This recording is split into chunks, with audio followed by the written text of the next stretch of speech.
जारी है प्रदेश में। ये कांग्रेस के अंदर सिर फुटौल शुरू हो चुका है और कोई अपनी नंबर बढ़ाने के लिए बुला रहा है, किसी का नंबर काटने के लिए बुला रहा है। ये कांग्रेस की अंतरकलह चरम सीमा में पहुंच चुका है और इसकी ही परिणति है कि टी.एस. सिंहदेव को बोलना पड़ा कि उसकी चरित्र हत्या के लिए उपाय किए जा रहे हैं। ये इसका अंत यही होगा।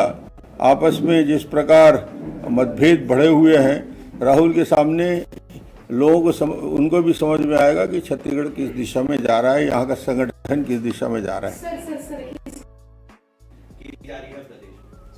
ये कांग्रेस के अंदर सिर फुटौल शुरू हो चुका है और कोई अपनी नंबर बढ़ाने के लिए बुला रहा है, किसी का नंबर काटने के लिए बुला रहा है। ये कांग्रेस की अंतरकलह चरम सीमा में पहुंच चुका है और इसकी ही परिणति है कि टी.एस. सिंहदेव को बोलना पड़ा कि उसकी चरित्र हत्या के लिए उपाय किए जा रहे हैं। ये इसका अंत यही होगा।